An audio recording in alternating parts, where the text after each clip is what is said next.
महानगरपालिका 2025-26च्या निवडणुकीच्या रणधुमाळीला सुरुवात झालेली आहे आणि या निवडणुका आता निर्णायक टप्प्याला पोहोचलेल्या आहे. प्रत्येक उमेदवार प्रत्येक प्रभागातून जोर लावताना देखील दिसत आहे. घरोघरी जाऊन प्रचार देखील करत आहे. आज आपल्यासोबत प्रभाग क्रमांक 12 उमेदवार नेहा गायकवाड आहे. चला तर जाणून घेऊया त्यांच्याबद्दल. नमस्कार मॅडम. नमस्कार. सर्वात प्रथम तुम्ही तुमचा परिचय करून द्या. नमस्कार, मी नेहा सुरर गायकवाड, प्रभाग क्रमांक 12 मधून राष्ट्रवादी अजितदादा पवार यांच्या पक्षातून एक उमेदवार म्हणून उभी आहे.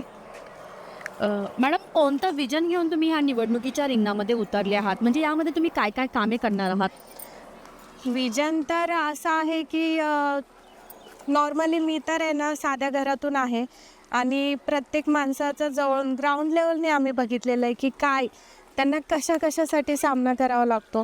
उद्या ड्रेनेज झालं, पाण्याचं झालं, ड्रेनेज आणि पाण्याचं तर जास्त प्रॉब्लेम आहे इथे. आणि त्याच्यामध्ये महत्त्वाचं म्हणजे महिला सुरक्षित नाही आहेत आत्ता सध्याला, तर त्याच्यावरती जास्त मला काम करायचं आहे. तुम्ही आता जसा महिला सुरक्षतेचा प्रश्न घेतलेला आहे, आता नवी मुंबई महानगरपालिकेच्या निवडणुकीमध्ये 50%च्या वर महिलांना आरक्षण हे देण्यात आलेलं आहे. त्यामुळे तुम्ही या प्रश्नाकडे कसं बघता? या प्रश्नाकडे तर मी तर असं सांगेल की आहे ना, आता महिलांनी सगळ्यांनी जागृत झालं पाहिजे.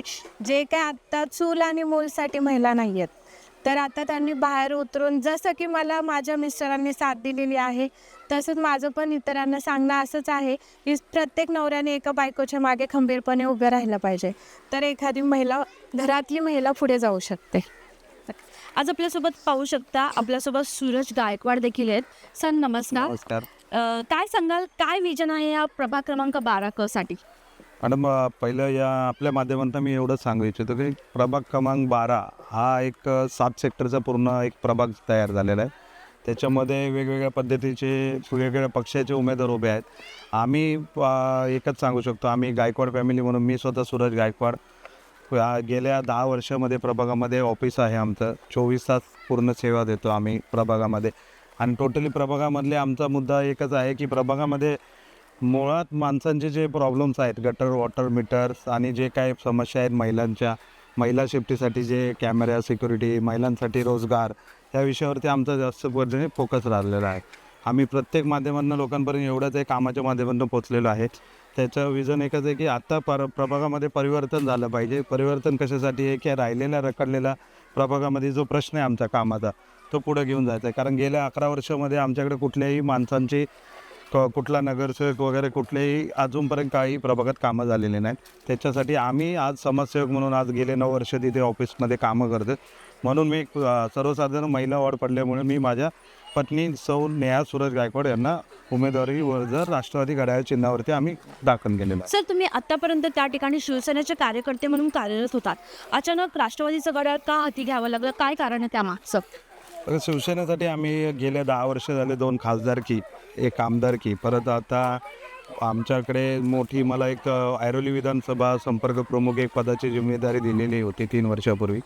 ते पूर्णपणे मी रॅलीपासून ते सगळं नियोजन माझ्याकडे असायचं. आजपर्यंत निष्ठावंत म्हणून मी पूर्ण शिवसेनेच्यासाठी काम केलं.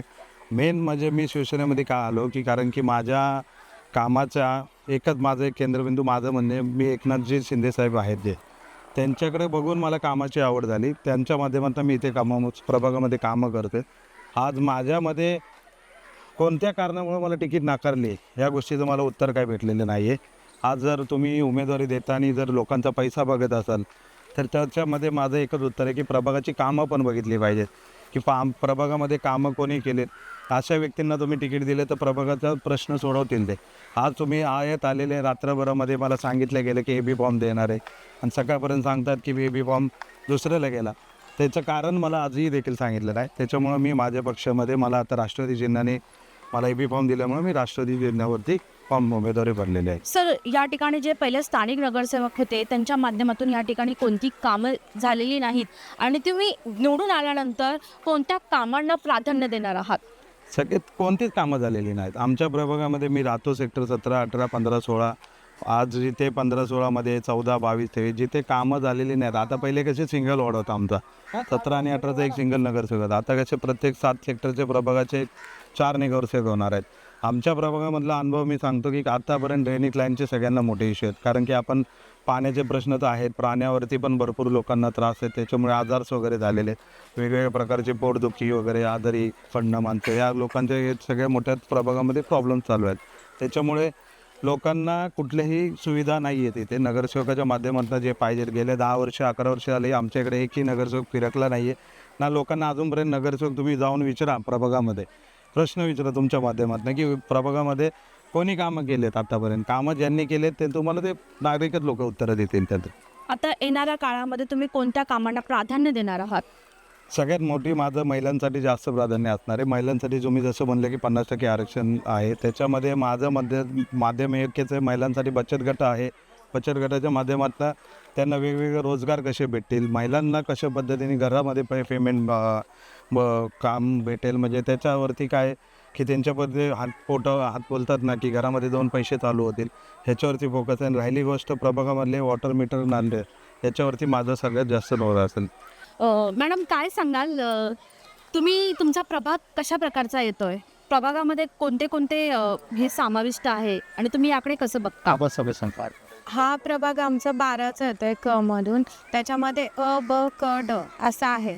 अ मध्ये जाधव सर म्हणून आहेत आणि आपले क मध्ये मी स्वतः आहे नेहा सूरज गायकवाड आणि ड मध्ये आपले प्रसाद सर म्हणून आहेत.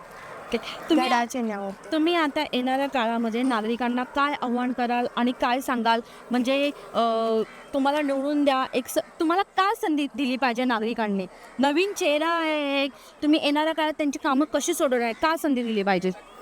संधी म्हणजे अशी आहे की आज आहे ना, आज आपण 10 वर्ष झाले इथे काम करतोय. आज आहे ना, कोणत्याही पक्षाचं म्हणजे इथे माणसाने काम नाही केलेले. नगरसेवक तर कधी इकडे फिरकलेले नाहीत. जे काय कामं प्रभागामध्ये केलेली ती ग्राउंड लेवलने आम्ही कामं केले आहेत की सगळ्यांच्या जवळून समस्या आम्ही बघितलेल्या आहेत. आणि माझं मत एवढंच आहे की आपण एकदम सर्वसाधारण माणसं आहोत आणि आपण प्रभागातच राहणारे आहोत. तर माझं जनतेला एवढंच आव्हान आहे की तुम्ही आम्हाला नका बघू, आमचं काम बघून आम्हाला निवड करा, असं माझं एकच मत आहे त्यांना. सर, तुम्ही महिला सक्षमीकरणाची सुरुवात तुमच्या घरापासूनच केलेली आहे. एक महिलेला उमेदवारी देऊन तुम्ही स्वतःनं ह्या निवडणुकीच्या रिंगणात उभे राहता, महिलापासूनच सुरुवात केलेली आहे. तर प्रभागातील महिलांकडे तुम्ही कसं बघता? म्हणजे येणाऱ्या काळामध्ये त्यांना कसा तुम्ही रोजगार मिळवून द्याल? महिलांसाठी आम्ही जे आपल्या जे योजना आहेत पालिकेच्या मार्फत असतील, केंद्राच्या मार्फत असतील, त्या घरगुती जास्त योजना असतील, घरी बसल्या बसल्या जे काही शिवणकाम वगैरे अजून भरपूर काही गोष्टी आहेत, त्याच्या माध्यमातून घरी कसे त्यांना 2 पैशाचे रोजगार भेटेल याच्यावरती माझं जास्त फोकस असेल. त्याच्या पलीकडे जाऊन शैक्षणिक गोष्टीसाठी जर महिलांच्या गोष्टी, मुलींना कॉलेजमधून जर कुठे ॲडमिशन्स असतील त्याच्यावरती माझे जास्त फोकस असणार आहे. महिलांना सक्षम करणं हा माझा पहिला सगळ्यात मोठा उद्दिष्ट आहे. सर, तर तुम्ही घरोघरी जाऊन प्रचार देखील करत आहे, नागरिकांचा कसा प्रतिसाद मिळत आहे? नागरिकांना राग आहे एकच की मला डावललं गेलं आहे. पक्षामध्ये निष्ठावंत म्हणून एक कार्यकर्ता करणं 10 वर्ष गेले, इथं ऑफिस 24 तास उपलब्ध केलेलं आहे. ऑफिसमध्ये कोणताही माणूस येतो तेव्हा मी सेक्टर विचारत नाही, कुठल्या जातीचा आहे, कुठल्या भागातला आहे, या कुठल्या मराठी आहे का कोणत्या दुसऱ्या जातीचा आहे असं विचारत नाही. पहिलं काम, त्यांचं मेडिकल इश्यू असो, शैक्षणिक असो, कोणत्याही प्रकारचं काम असो, मी 100% प्रयत्न केलेला आहे की तो सोडवायचा. आज मी जर प्रभागामध्ये फिरतोय तर मला एवढंच बोललं जाते की आज आम्हाला 5 एवढ्या वर्षामध्ये कोणी भेटायला आले नाही, अचानक सगळेजण आम्हाला आज भेटतात. त्याच्यामध्ये तुम्ही जे केलेलं काम आहे आम्हाला तुमच्याकडे बघून आम्ही तुम्हाला वोटिंग करणार आणि निवडून देणार. आम्ही एवढीच विनंती करतो सगळ्यांना, आजपर्यंत जे काम केलेलं आहे त्याच्यावरतीच आम्ही तुम्हाला वोट मागतोय. आज कोणी येणार रात्रीभर तुम्हाला पैसे देणार, कोण 2000 देणार, कोण 1000 देणार, ह्याच्यावरती मला वाटत नाही की तुम्ही ते वोटिंग कुणाला दुसऱ्याला अशा चुकीने देऊ नका की ते तुमचं वोटिंगचा अर्थ राहणार नाही काय. त्यामुळं चांगले निवड करा की जेणेकरून तुमच्या प्रभागामध्ये तुमच्या घरापर्यंत कोण येते ते बघा. मॅडम, तुम्ही येत्या 15 तारखेला नागरिकांना काय आव्हान करा? मी एवढंच सांगेल, माझं नाव नेहा सूरज गायकवाड, प्रभाग क्रमांक 12 क मधून मी उभी आहे उमेदवारीला. तर माझं 15 तारखेला एवढंच आव्हान आहे की एक संधी देऊन बघा, त्या संधीचं आम्ही सोनं करू आणि जे काय तुमची कामं आहेत, जे पदावर बसल्यानंतरच ती पूर्ण होतात तर ती पूर्ण करू, एवढं मी तुम्हाला सांगू शकते. मॅडम, खूप खूप धन्यवाद. तुम्ही आज आमच्या मुलाखतीमध्ये सहभागी झालात आणि तुमच्या प्रभागाचा आढावा आमच्यासमोर मांडला. नक्कीच आपण पाहिलं आहे की हे आहेत नेहा सूरज गायकवाड आणि सूरज गायकवाड यांना शिवसेनेकडून उमेदवारी डावलण्यात आली, परंतु त्यांनी गप्प न बसता घड्याळ हाती घेत नागरिकांचा विकास करण्यासाठी प्रभाग क्रमांक 12 मधून निवडणुकीच्या रिंगणात उतरले आहेत। आपकी आवाज आपकी खबर, जुड़े रहिए आवाज टुडे के साथ और सब्सक्राइब करना ना भूलें।